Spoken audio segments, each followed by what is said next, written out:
A secret at the heart of the government of Bangladesh.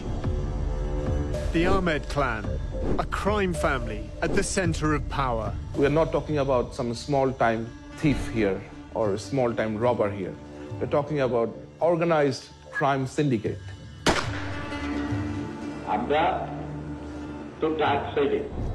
The clan includes 3 convicted killers, at least one who protected the Prime Minister, Sheikh Hasina. He was personal bodyguard. He had direct contact with Hasina. Our investigation reveals how the head of the Bangladesh army keeps his fugitive brothers safe and helps them get rich. This is his brother, actually. His elder brother is running the country. He has the power of Bangladesh army. He has the power of his brothers because they are gangsters. They are mafia. The army chief helps the Prime Minister pursue absolute power. Sheikh Hasina has been very, very upfront and transparent about her goal of destroying the opposition. The Muslim-majority nation secretly buys spyware from Israel, a country it officially doesn't recognize. I could never say the Bangladesh army is my customer for this. We cannot do that. It's spyware that can track political enemies. It is highly intrusive and it is indiscriminate. It can hardly ever be compliant with human rights. A Dhaka crime family says it has the tools of the state at its disposal.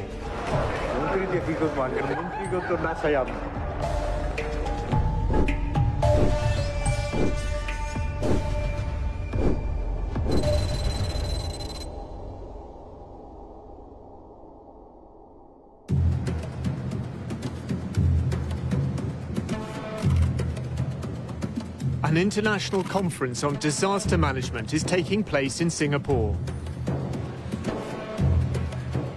Among those attending, the head of the Bangladesh military. Aziz Ahmed is a 4-star general. His title, Chief of Army Staff. I always look at General Aziz and I see one of the most ambitious military officers I have ever seen in Bangladesh. Aljazeera's I unit tracks the general's movements. When his official duties are over, he flies to Kuala Lumpur, the Malaysian capital. On the plane, he sends a text message to a contact called Hassan, Hungary.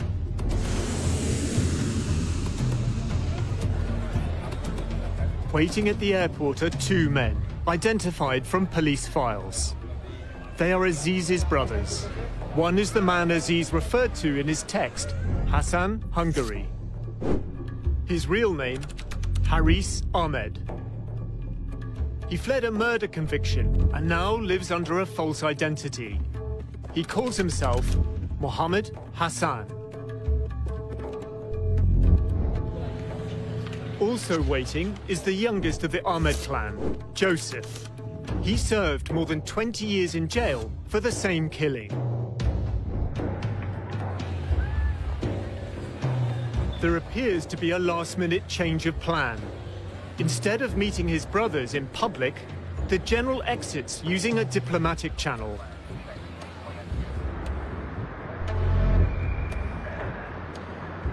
The brothers leave the airport in separate cars.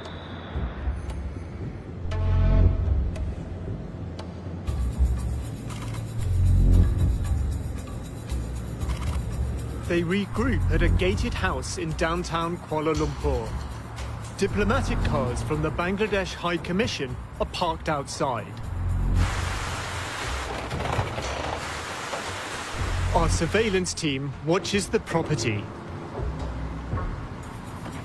The following day, the general returns with his younger brother, Joseph. Then another man emerges from behind the gates.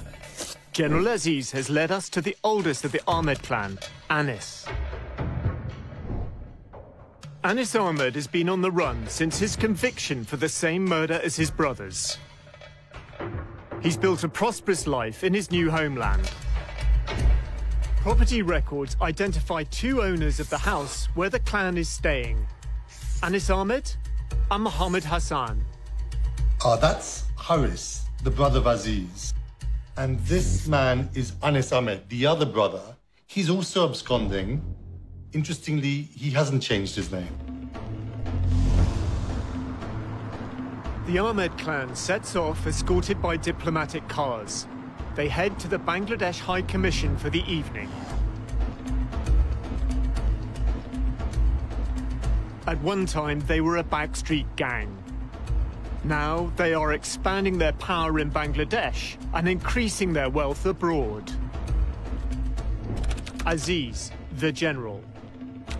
Anis, the fugitive we found in Malaysia. Joseph, jailed for 2 decades. And Haris, a killer on the run. The investigation moves to Hungary.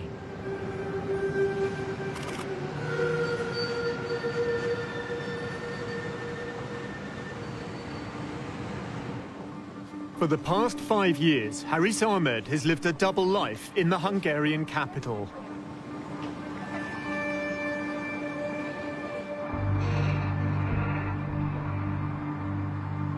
Haris is a very cold-blooded criminal. He is someone who would harm you if he doesn't like you. I got to understand that this person is not a very normal person. He is kind of a psychopath.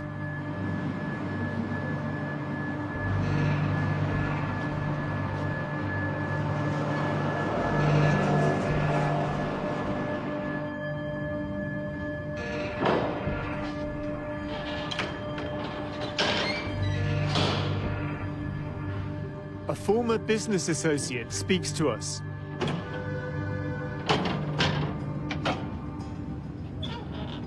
So it all started back in 2014, December.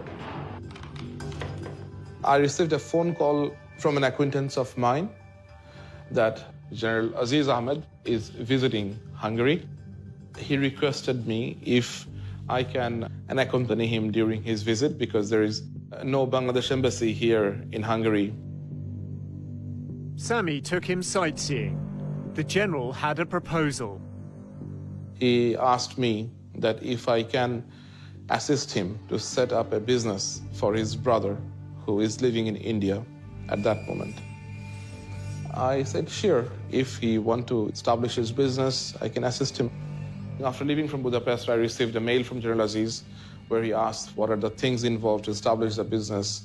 I replied him what are with the detailed requirements of paperwork. Nothing of it raised any alarm to me. I have seen on all documents that his name is Mohammed Hassan, and I was not that curious to check or go through his documents. And as it comes from someone like General Aziz, there is no point that I would doubt any authenticity of his documents. We've obtained the fake documents used to build up Haris Ahmed's new identity. It includes a passport.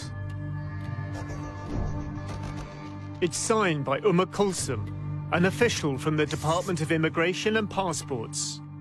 She was later charged as part of a criminal network involved in passport fraud. In order to get a fake passport, you need to get a fake national identity card. And in order to get a fake national identity card, you need to falsify a number of different documents, which could include a fake birth certificate, an education certificate, a marriage certificate. And in getting all of these documents, within Bangladesh, he's committing a host of different criminal offenses within the country. And then, of course, he then used that to get a passport, and that passport is a fake passport under a false name.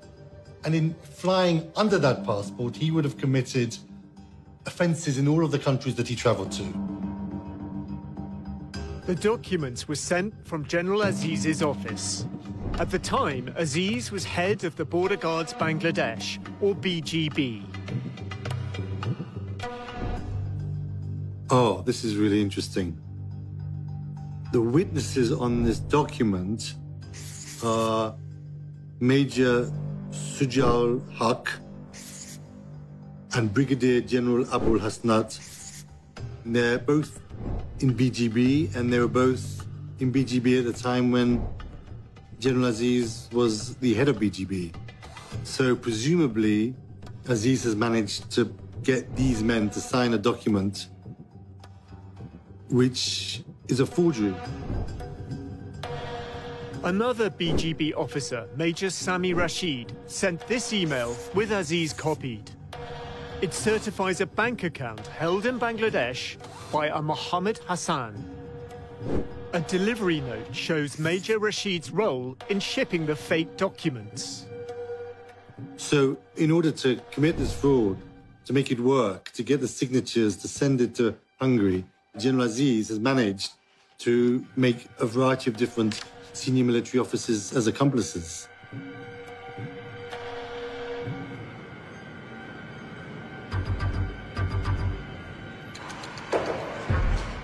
Haris Ahmed arrives in Budapest in early summer 2015. Documents obtained by the I unit chart his efforts to build a new life under the direction of his brother, General Aziz. He sets up the Bay of Bengal company. His wife, daughter and son-in-law are co-owners. The Bay of Bengal is an umbrella company covering a number of businesses. There is a clothes shop called Niveau Fashion. General Aziz inspects the family investment. But the shop closes after 6 months. Bay of Bengal purchases another company, Taylorville. Next, it opens a restaurant in the heart of the city. It shuts down after 5 months. There is a hostel business providing cheap accommodation. It's called Bengal Hostel and closes within a year. Graham Barrow advises banks on how to prevent money laundering. This is highly indicative of structures put together for criminal intent. You're looking for any business that generates large amounts of cash. It's like restaurants, hotels still do a lot of cash businesses, or hostels. Technically, it's called commingling, which is like mingling dirty money with clean money, so that you can't tell which is which. Haris doesn't seem to care about his businesses. The Bay of Bengal reports a string of losses, losing thousands of dollars in various failed ventures. He would go out, drink at bars. If he would meet some woman, he would bring them to the hostel and they would party. He really doesn't match a businessman's profile to me.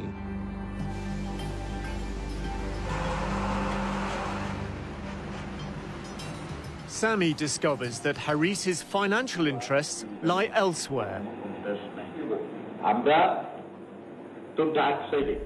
Haris acts as a middleman who uses his connections to secure deals, especially official Bangladesh government contracts.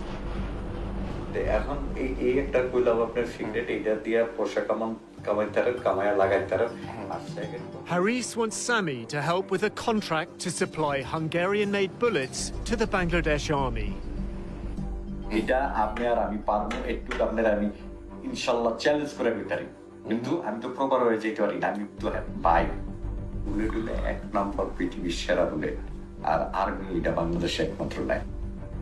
Haris wants to use Sami as a frontman. ওনার ভাই এই হিসাবে আমি আর্মিতে কোনো জায়গায় আমি শোবো না, আপনি শোইবেন। কাজের অগত কাজের দরকার, আমাকে পয়সার দরকার। আমার শো দরকার কি আমি ওইখানে আপনার লগে যে বইয়া থাকবো, আমি কে পরিচয় দিবেন না। না দেখেন নাকি আমি পয়সা দিই আপনারা, আমরা খাইবেন আমি কেমন, এটা তো আর অটোমেটিক, এখানে তো আর অন্য কিছু না, এখানে ডাইরেক্ট চলে যাবো পয়সা। Haris finds out that a deal for military supplies to Bangladesh is taking place without his knowledge. He plans to stop it. Okay.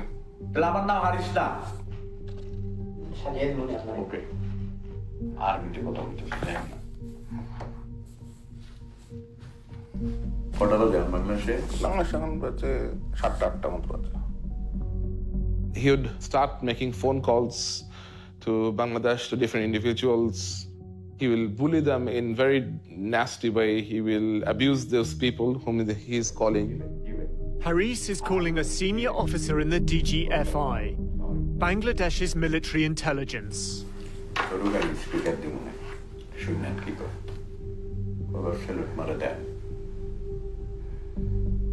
ভাই আসসালামু আলাইকুম ওই যে আপনারা বলছিলাম না যে ইউরোপের কিছু হইলে তারপরে হাঙ্গেরির আর একটু ভিড়াই দেন নামটা খালি বাকিটা আমি দেখি একটু দেখেন ঠিক আছে ভাই আমি একটা রেফারেন্স পাঠাইতেছি আমি একটা কাগজ পাঠাইতেছি যেটা হাঙ্গেরির থেকে চেষ্টা করতেছে এটা একটু দেখেন ঠিক আছে ভাই ওকে ভাই Haris tells Sami more about his business operation.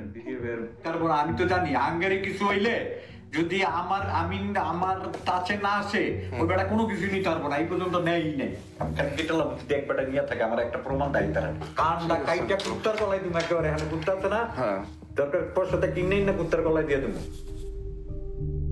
Haris says his role as a middleman is sanctioned by the Prime Minister, Sheikh Hasina. প্রধানমন্ত্রী শুদ্ধ হানি কইছে যে আরি জোহান যদি কিছু করতে চাও করো আমরা হেল্প করব আর কি চাই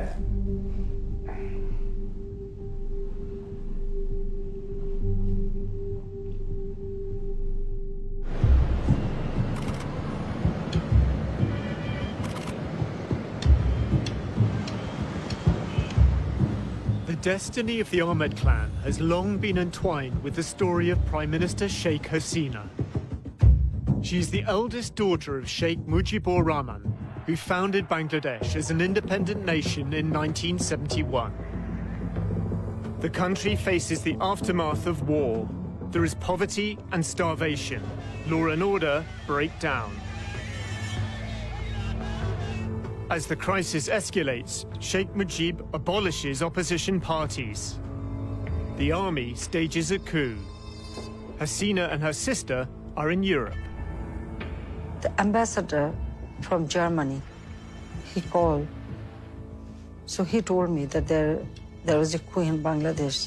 The moment I heard it, my feeling was that then nobody is there. Perhaps we lost everybody. But still, we didn't know what really happened.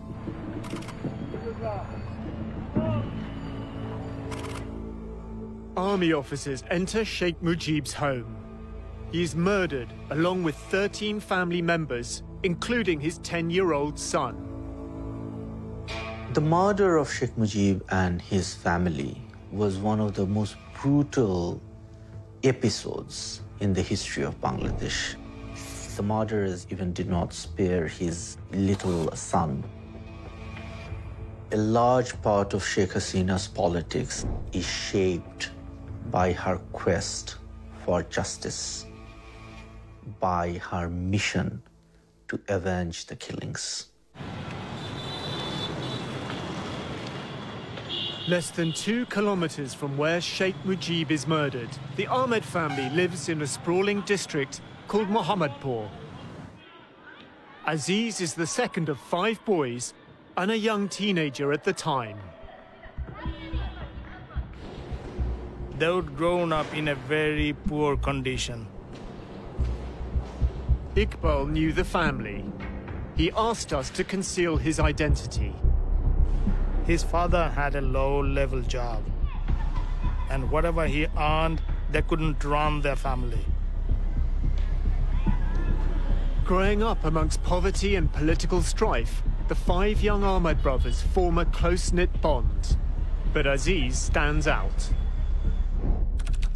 In 1981, he joins the Bangladesh army. The other 4, Anis, Haris, Joseph, and another brother, Tipu, they turn to crime. They were extorting money. They were doing kidnapping. They became a gang. It started from very small. Then they started killing people. They had a specific area in Dhaka around Mohammadpur, which they controlled, which they sort of divided amongst themselves with other crime bosses of Dhaka city. and they would go and extort businesses, and they ruled over that area as if it was their personal fiefdoms. These are criminals that we're talking about. They are killers who have caused significant amount of damage to human life. While living in exile in India, Sheikh Hasina becomes leader of the Awami League, the party her father had led. In 1981, she returns to Bangladesh. I started to mobilize people. The then government tried to prevent me so that I shouldn't come back. But I decided to accept it and come back to work for democracy. The military is now running the country, and several times Hasina is placed under house arrest. There are attacks on her life. The I unit has obtained covertly recorded phone calls of General Aziz speaking to a colleague. The conversations took place in 2020. Aziz describes how his brothers protected the leaders of Sheikh Hasina's party, the Awami League. যখন হলো আওয়ামী লীগ ওই জাতীয় পার্টির সময় যখন হলো সবচেয়ে খারাপ সময় যাচ্ছিল, যখন তারা তাদের কেন্দ্রীয় অফিসে বসতে পারতো না, তখন কিন্তু my brothers they were the main strength of this party. কেন্দ্রীয় নেতারা এসে আমার ছোট ভাইয়ের অফিসে বসে তারা হলো পার্টির হলো প্রোগ্রাম এখান থেকে অ্যানাউন্স করতো তারা, কারণ অন্য জায়গায় তারা নিরাপদ মনে করতো না, তো তারা ছিল ইয়াতে। The clan is feared, but also faces vengeance. One brother, Tipu, is murdered. Tipu, he was a very renowned gangster, very sharpshooter, very intelligent. Among the brothers, he was the most intelligent person.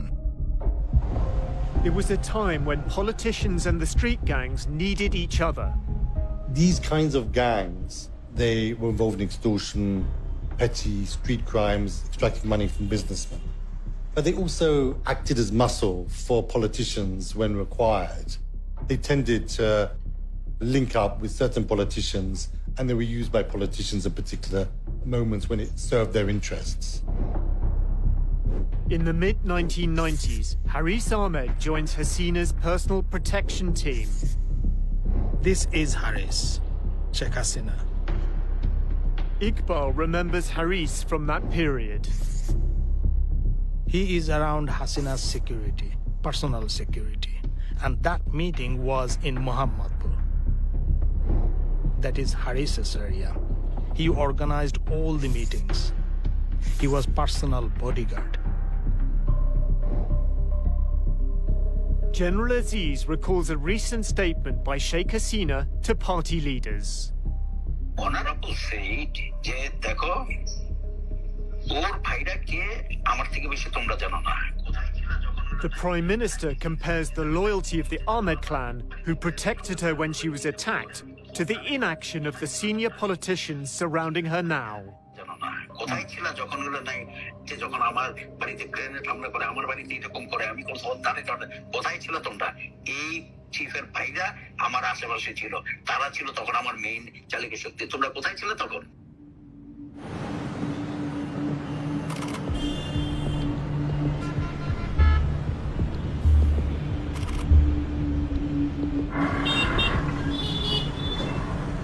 A murder on a busy street in Mohammedpur will define the Ahmed clan's future. Mustafa Rahman is said to be from a rival political party, one linked to the killing of Sheikh Hasina's family. Mustafa and two colleagues are surrounded.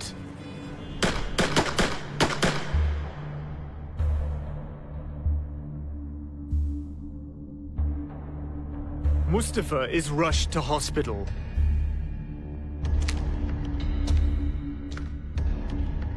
He gives a witness statement to a magistrate.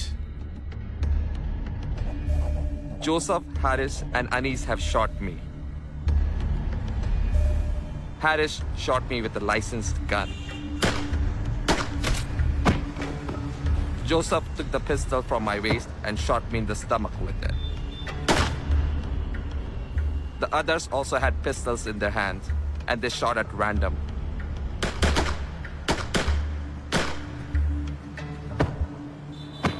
I was shot 9 times. 5 days later, he dies. With his testimony, he becomes the key witness at his own murder trial.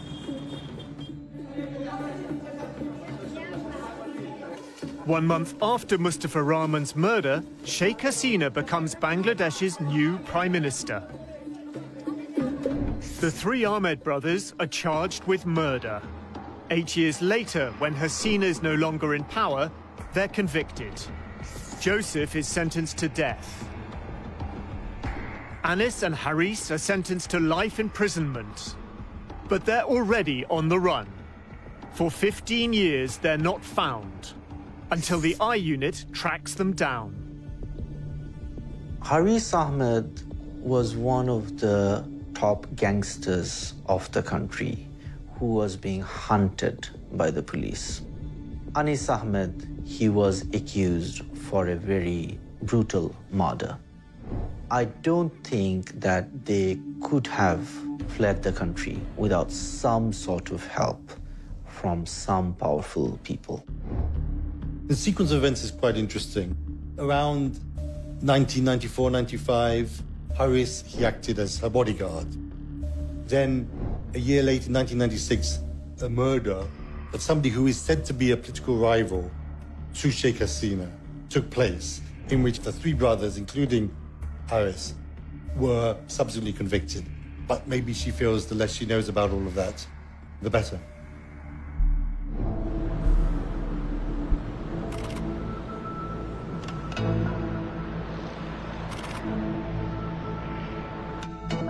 Sami discovers that his business partner, Haris Ahmed, is a wanted murderer on an Interpol Red Notice list. I felt that I have been used as a tool to provide a passage to a safe country for this man who established business with my assistance. And I felt that Mr. Haris and General Aziz have used me. I thought of reporting him to the police, but again, I was fearful of my life. Sami tries to cut ties with the Ahmed clan. But when he does, the general sends him threatening emails.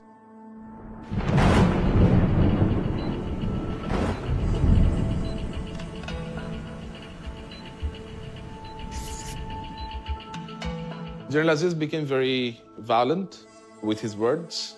He became very furious. He sent me emails where he directly threatened me.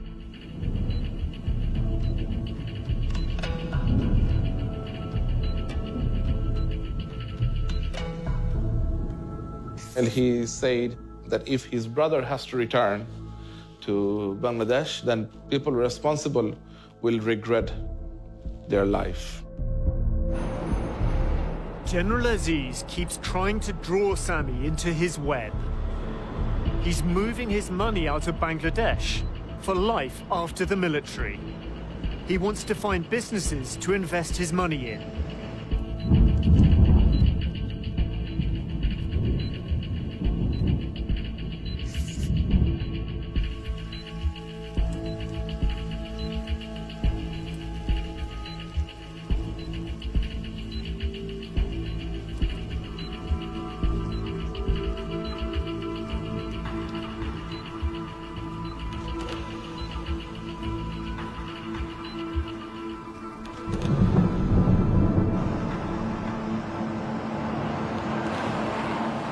By 2019, Sami's had enough, but he goes along with their schemes.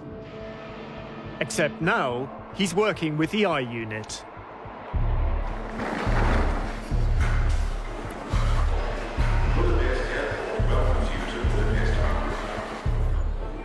Haris is flying in from a business trip. Assalamu alaikum. হ্যাঁ ভালো আছেন এই যে mister Rahman আমি Canada Rahman from Canada.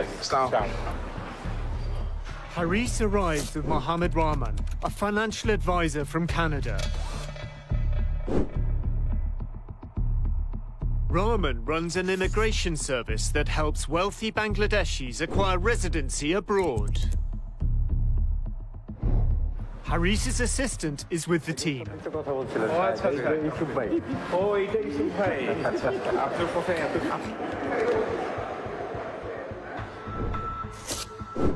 Yusuf Ali handles Haris's bookkeeping.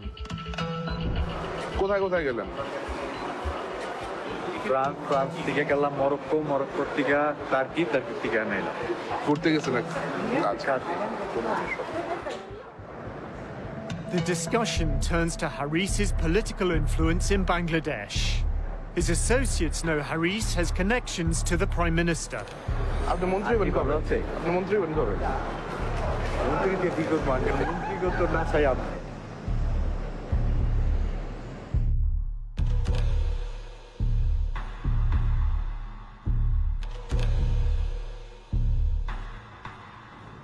Despite his apparent lack of business success, Haris has significant sums of money to invest.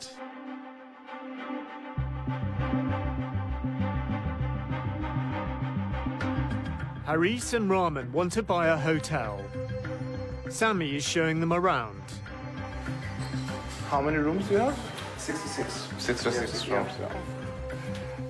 এটা কত টাকা চাই? এটা 7.2 million euro. 7.2 billion বাংলা কত টাকা? ওই হোটেলটা more viable than this one. The Bay of Bengal, the umbrella company for Haris's investments, has an office in this building. It's above a goulash restaurant, owned by Haris. Next door is an unlicensed foreign exchange bureau. That too belongs to Haris. It's manned by his assistant, Yusuf Ali.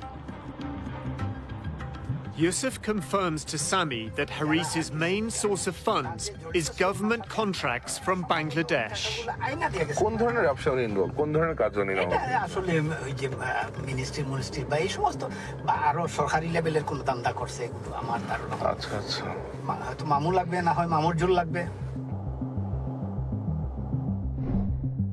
A letter from the Bay of Bengal company contains the proposal for a consignment of military bunk beds. It's addressed to the Director General of Border Guards Bangladesh, the BGB. It's dated November 2015. The Director General of the BGB is Haris's brother, Aziz. Patronage appears to provide Haris with ample earning opportunities. গত ইলেকশনে তো আমার সামনে দেখছি কতজনে দান্দা ওনারে যে বলছে ভাই আমার একটা নমিনেশন দিয়ে দেন আমি 5 কোটি টাকা দেব Seriously? Yusuf says that Haris acts as a middleman and fixes army contracts for the right price. Hasan মিয়া এগুলো ইচ্ছা করলে মানে ব্যক্তিগতভাবে কিছুটা আমি ক্লিয়ারলি বলতে পারবো না কি 2-4 কোটি টাকা এই 2-4 কোটি না 30-40 কোটি টাকা মিনিমাম কামাই নিছে কয়েকদিনে 30-40 কোটি টাকা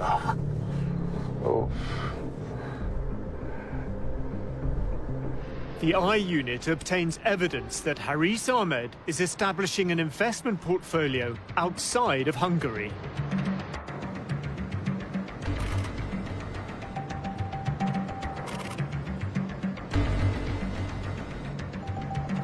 Using the same false identity, he builds a French business empire.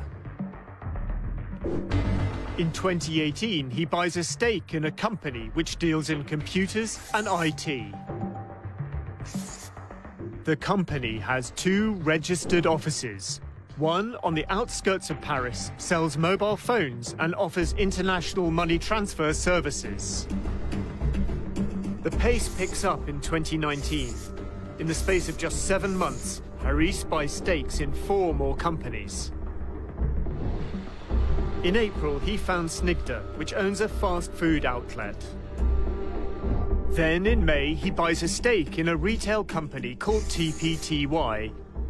He sells it shortly after. This pattern and style of doing business is not inconsistent with money laundering. The construction of companies, company types, jurisdictions, bank accounts, the whole range of activities that he has been involved in are entirely consistent with schemes put together to funnel criminal funds through the system in order to make them look legitimate.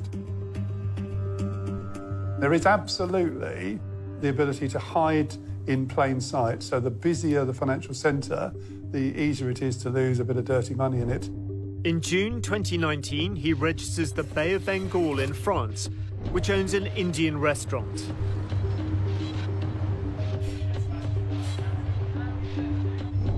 And in November, another new company called Info Bay of Bengal. This store is at the company's registered address. He's connected to 3 properties in the Paris suburbs, including one with an estimated value of nearly $500,000. Corporate filings reveal a buying spree by Haris, who's moving money into France under his fake European Union residency.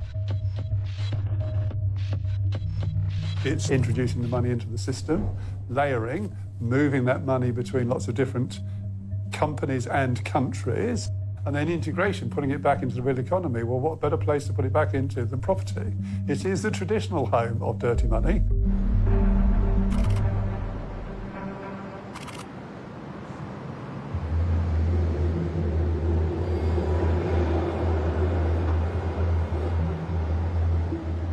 Haris's role as a middleman includes working with private companies in Europe that wish to invest in Bangladesh.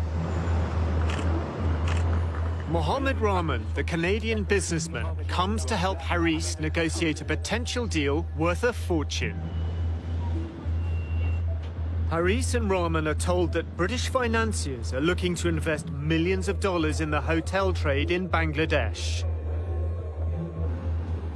Sami organizes a video conference with a British investment firm. Haris uses his assumed name. Hello. Hi, good morning. Hello. Hey, gentlemen. I'm... Yes, hello. Hi. Mohammed Hassan. Mohammed, pleased to meet you. So my name is Mr. Rahman from Canada, Vancouver. Pleased to meet you too. But this is not what it seems.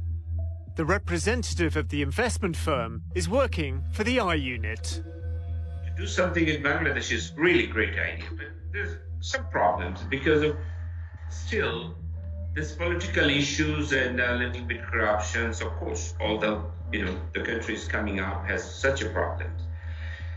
But good things for Mr. Hassan because he is very well connected with the high officials, very connected with the government, especially the Prime Minister herself. In return for his high-level contacts, Haris demands a commission of 20%. Just 1 second, please. He breaks down the fake investment proposal. 100,000 euro, dollar or euro, or 100 billion. It invest korte hobe the 5-star by any business jaka korte chai for land by purchase এত মিলিয়নের নিচে কোনো মানে suitable ওই ধরনের ব্যবসা হবে না আমাদের যেটা we take 20% for all negotiation. Then Rahman spells out how they work. Then he will send this letter to his elder brother and will officially visit your place to talk a little bit more.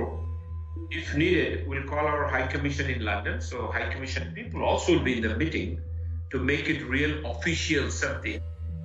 Then he can take this proposal to our Prime Minister and the army chiefs, which looks better and solid and concrete. So his company will be your consultant for Bangladesh. Basically, at this moment, his elder brother is running the country, in fact, because our Prime Minister leave everything to army chief to run the country for the big developments. This is his brother, actually.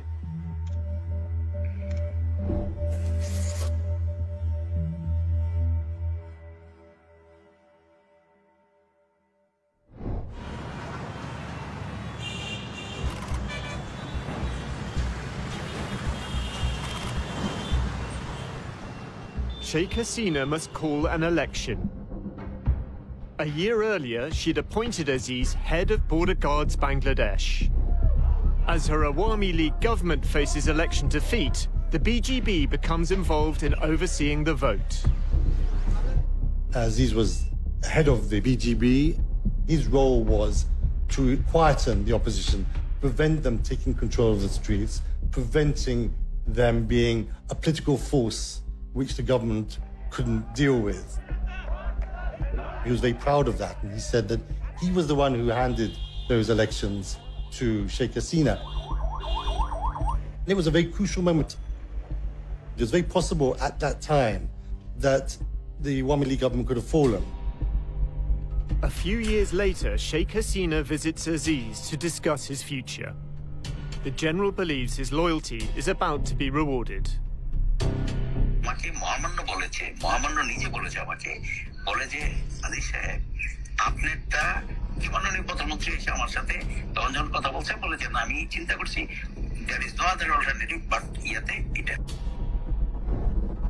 For the general's career to advance, his brother's murder convictions would need to be dealt with.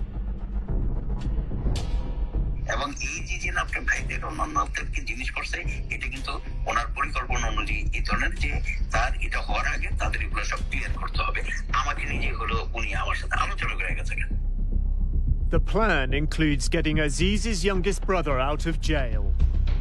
Joseph had already had his death sentence commuted to life in prison. For 11 years, he'd been on death row.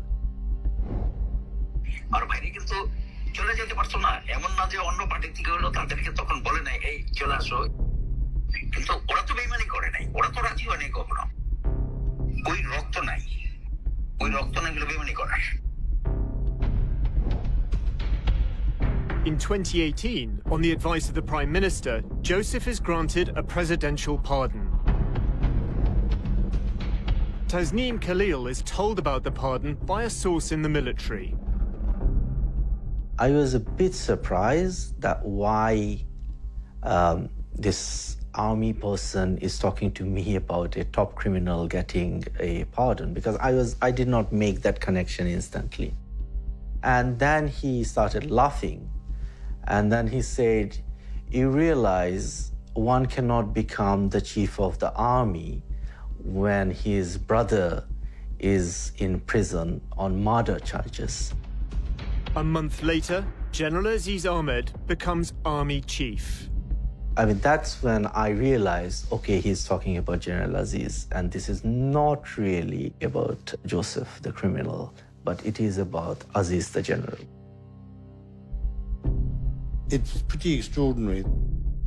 Sheikh Hasina thought that General Aziz was an appropriate person to appoint as Chief of Army Staff. So you have to ask, why was she so willing to take that risk?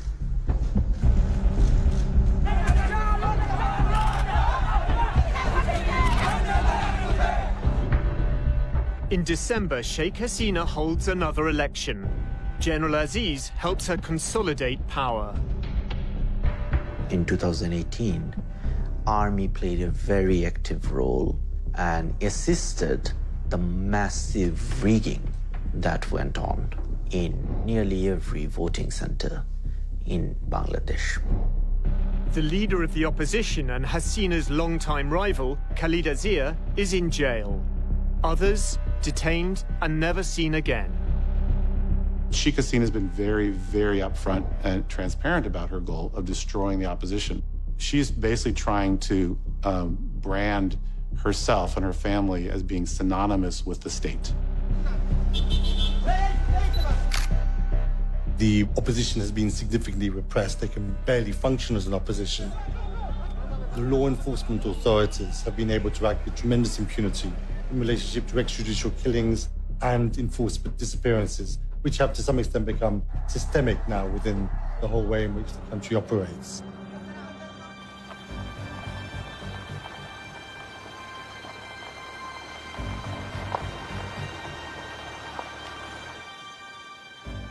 The I Unit has obtained documents that reveal how Bangladesh's security forces gather information on Sheikh Hasina's opponents. The files include a contract to purchase spyware dated June the 26th, 2018, the day after General Aziz took control of the army. It is stamped and signed by the Directorate General Defence Purchase, the body charged with buying Bangladesh's military supplies.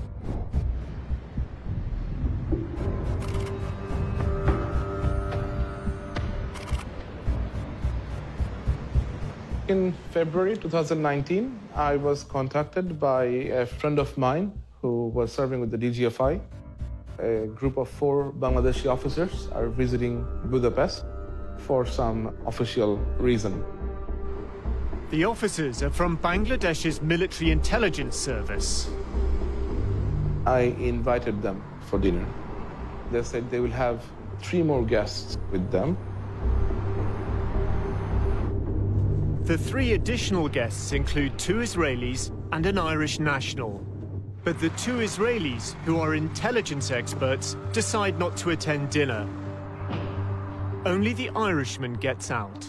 The Bangladeshi officers introduced me to the guy, and he introduced himself as a contractor for some surveillance equipment company. I heard them discussing about purchasing this spyware, this device that they can basically conduct surveillance on general people's mobile phone. The contractor said that no way that people in Bangladesh should know that this product comes from Israel. And that is when I decided to turn on my recorder. My company is based in Singapore, so I am the selling agent. The middleman for the deal is James Maloney from Sovereign Systems. So we can supply Wi-Fi interception, as well as cellular, as well as video surveillance. The documents confirm that Bangladesh is indirectly buying surveillance equipment from a company in Israel. PIC6 was founded by former Israeli intelligence experts. Bangladesh has no diplomatic relations with Israel and cannot legally trade with it. The Bangladesh passport prohibits travel to Israel. Bangladesh has the world's 4th largest Muslim population. It says it won't recognize Israel until there's an independent Palestinian state. The Bangkok-based Maloney acts as the facilitator. But even his company's website includes no reference to PIC6. It's from Israel, yeah. So we don't advertise that technology. We don't put the cellular interception or Wi-Fi interception on the website. We're very careful about our public profile. The Israelis train the 4 Bangladesh intelligence officers in a warehouse outside Budapest. We've blurred the images of the Bangladeshi officers. James Maloney is in the middle. We've been unable to identify the 2 Israeli intelligence experts.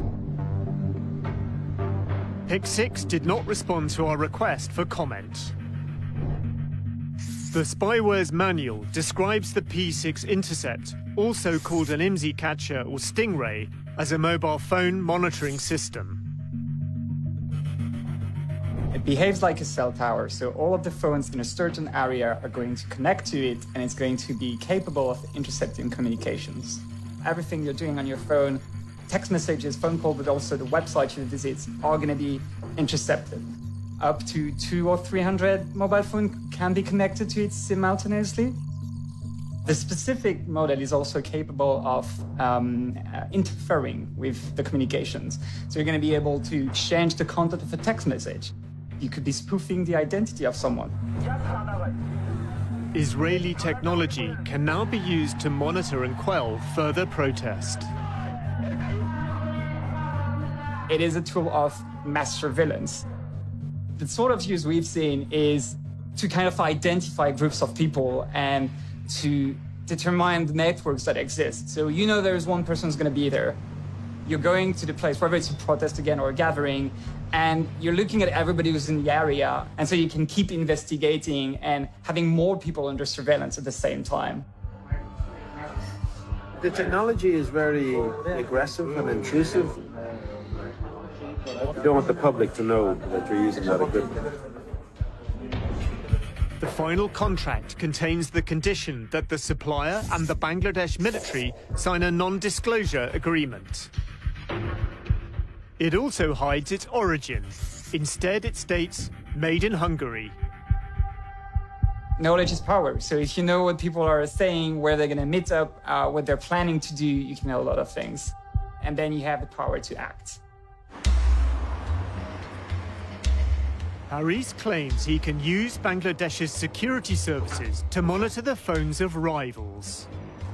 He says a paramilitary unit called the Rapid Action Battalion tracked a phone for him. The head of RAB at the time is Benazir Ahmed, here with Haris's brother Joseph after his release from prison.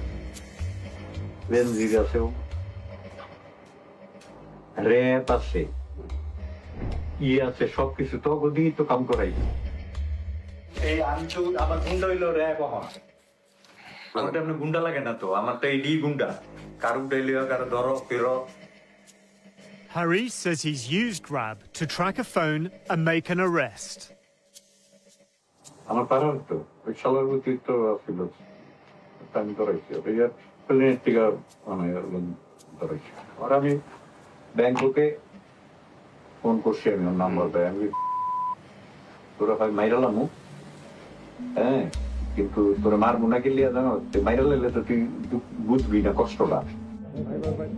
Salim Pradhan was convicted of gambling offences and jailed for 6 months.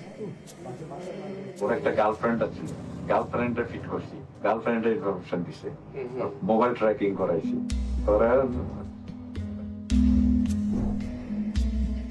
In April 2020, Benazir Ahmed moves from RAB to become the most powerful policeman in Bangladesh.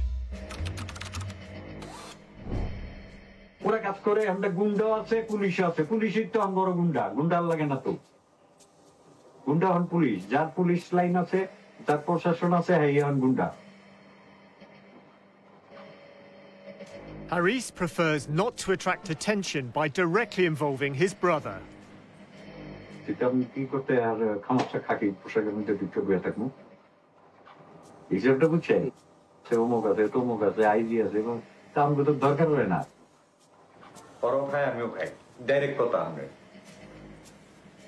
He says he's involved in a network of corruption, placing policemen in jobs that earn bribes and paying a cut to their superiors.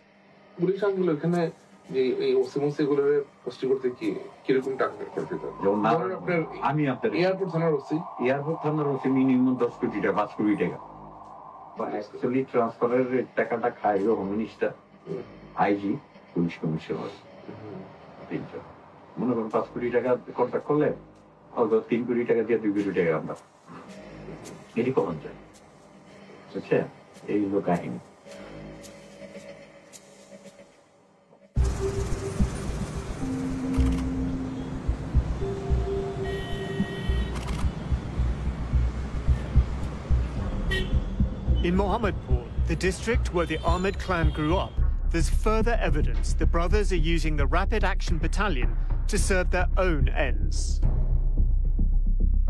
A local politician, Mizan Rahman, is arrested. Although he's in Sheikh Hasina's party, the Awami League, he's also the brother of Mustafa Rahman, the man murdered by Haris, Joseph and Anis. I heard the bullet. It's very, very shocking news for us. And I didn't know why. Mahdi was a boy when his uncle was murdered. It's a very terrible moment. It's a brutal murder. He now lives abroad. He says General Aziz is using RAB to punish his family. It was his uncle's testimony that sent Joseph to prison, and Haris and Anis on the run. Most of the people who is involving in RAB, like Lieutenant Colonel or Colonel, they're really close to General Aziz. If General Aziz said, yeah, okay, do it, so that they can do it, because they had the command of General Aziz. People in Bangladesh are scared to death of RAB. If RAB is after them, they will run away. And we've seen many cases of human rights activists, women's rights activists, even internal critics inside the Awami League who have fled the country because they heard RAB was going to come knocking at their door. He has the power of Bangladesh Army. He has the power of his brothers because they are gangsters. They are mafia.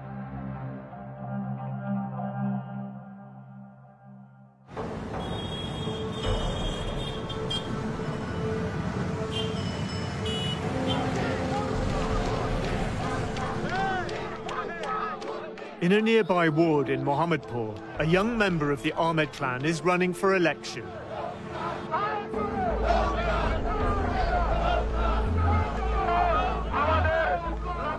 Asif Ahmed is the nephew of General Aziz and son of Anis, who lives in Kuala Lumpur. In January 2020, Asif launches his political career. He wins on an anti-corruption platform. এবং দুর্নীতিটা আশা করি অনেক কমে আসবে। আমাদের মাননীয় প্রধানমন্ত্রী দুর্নীতির বিরুদ্ধে যেভাবে অভিযান চালাচ্ছে সেটার ভয়ে অনেকে হয়তো ইনশাআল্লাহ সামনে দুর্নীতি করার সাহস রাখবেন না। আমি তাকে অনেক ধন্যবাদ জানাই এরকম শক্ত একটা পদক্ষেপ করার জন্য। নিজের দলের লোকজনকে সে ছাড় দেয়নি এই দুর্নীতির বিরুদ্ধে অভিযান করার জন্য। ধন্যবাদ।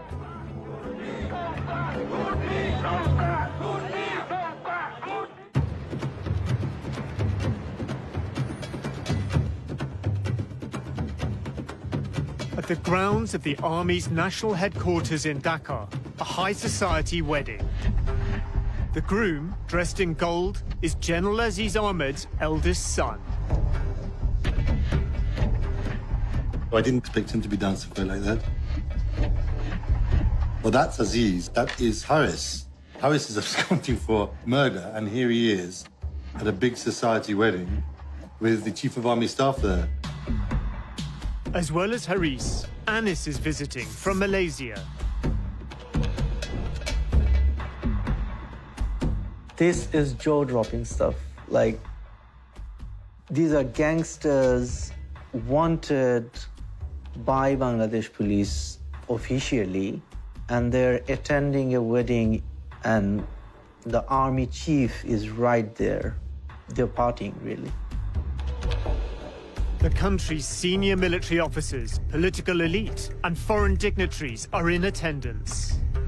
And the youngest of the brothers, Joseph, convicted of murder but pardoned, is also here. Oh, wow, that's Bangladesh's president. The pardon came from the president, Mohammed Abdul Hamid. The president of Bangladesh is at a wedding with these two absconding criminals and who should be arrested. Anis's son is also celebrating. He's the emerging politician campaigning on an anti-corruption ticket.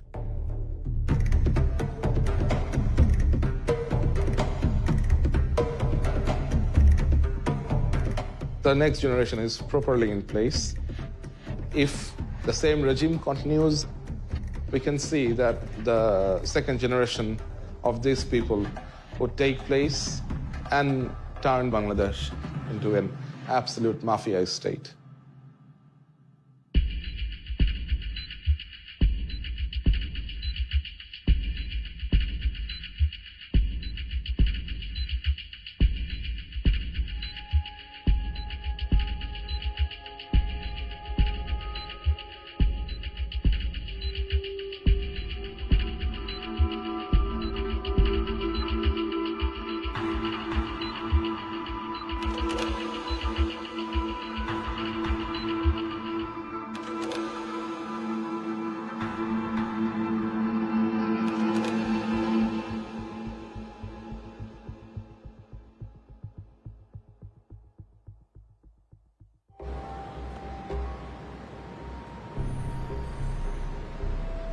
I feel that I have been relieved of a great responsibility that I had to share the truth, to expose these culprits to the world. And of course, I am fearful. I feel afraid I am feeling scared that they will come after me.